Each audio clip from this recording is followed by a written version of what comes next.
सर्व मंगल मांगल्ये शिवे सर्वार्थ साधिके शरण्ये त्र्यंबके गौरी नारायणी नमोस्तुते.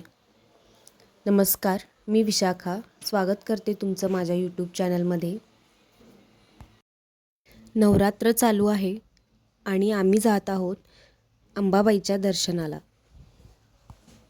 सगळ्यात अगोदर नवरात्रीच्या तुम्हा सर्वांना खूप खूप शुभेच्छा.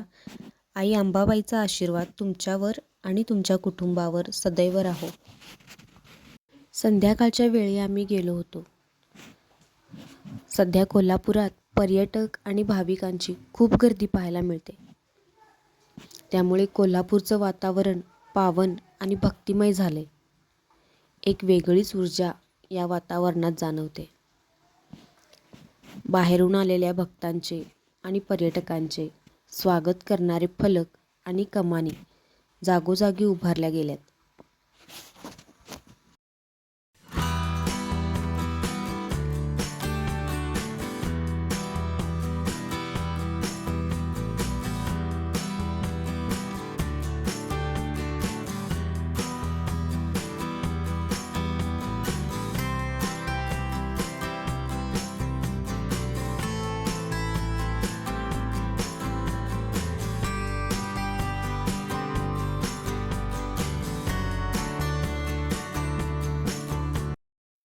ही आहे शाहू मैदान जवळची खाऊ गल्ली. तिथेच आम्ही गाडी पार्क केली आणि तिथून पुढे चालत निघालो. त्या दिवशी नवरात्रीचा 3रा दिवस होता आणि रंग निळा होता. त्यामुळे सगळ्या बायकांनी निळ्या कलरच्या साड्या नेसून आल्या होत्या. शाहू मैदान ते अंबाबाईचं मंदिर 15 मिनिटाच्या अंतरावरच असेल. त्यामुळे तिथून चालत जायला काहीच प्रॉब्लेम नाही. मंदिर परिसरात आल्यानंतर डाव्या बाजूला तुम्हाला अशा कॅम्प वगैरे असे तुम्हाला दिसतील. दर्शनाला येणाऱ्या भक्तांना तिथे वैद्यकीय सेवा पुरविल्या जातात. मंदिर परिसरात कुठलाही अनुचित प्रकार घडू नये यासाठी पोलिसांचाही कडक बंदोबस्त केलेला आपल्याला पाहायला मिळतो. पुढे आम्ही दर्शन रांगेत उभे राहिलो. मंदिराच्या प्रांगणात गेल्यानंतर भक्तांची इतकी गर्दी पाहून खरंच आश्चर्य वाटलं. सगळ्यात पहिलं जे लक्ष गेलं ते म्हणजे मंदिराच्या रोषणाईकडे. किती सुंदर रोषणाई केलेली होती मंदिराची.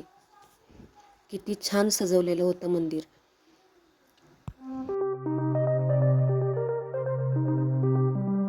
मी नवरात्रीच्या वेळी पहिल्यांदाच महालक्ष्मीला गेले होते.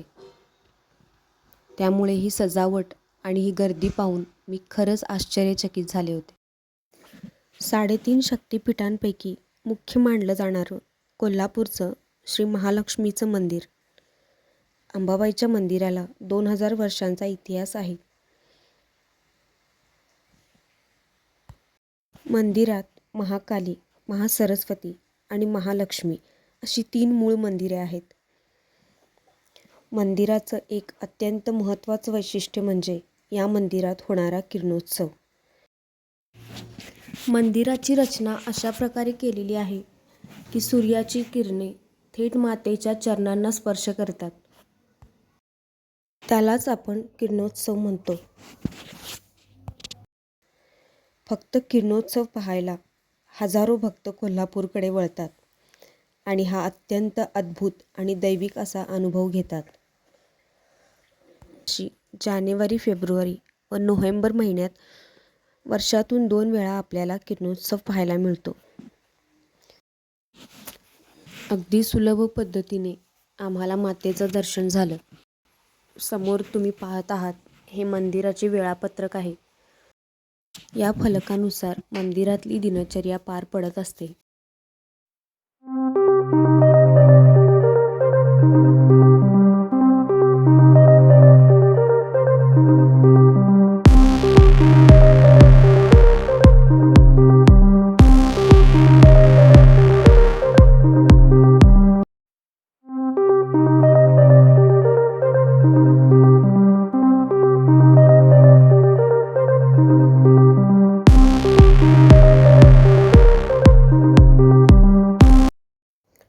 आहे भवानी मंडप. इथे सुद्धा तुम्हाला छान छान असे काठपदर साड्यांची दुकाने तुम्हाला पाहायला मिळतील. खूप साऱ्या व्हरायटी आहेत, खूप सारे कलर आहेत. पुढे आहेत मंदिराच्या बाहेरील बॅरिगेड्स. जेव्हा खूप जास्त गर्दी असते तेव्हा इथूनच दर्शनासाठी रांगेत उभं राहावं लागतं. समोर तुम्ही पाहू शकता सुंदर सुंदर अशा साड्या, सुंदर असे कोल्हापुरी पारंपरिक दागिने यांनी दुकाने किती सुंदर अशी सजलेली आहेत. त्यासोबतच देवीची ओटी भरायला सुद्धा इथे खणा नारळाची ओटींची दुकाने सुद्धा आहेत.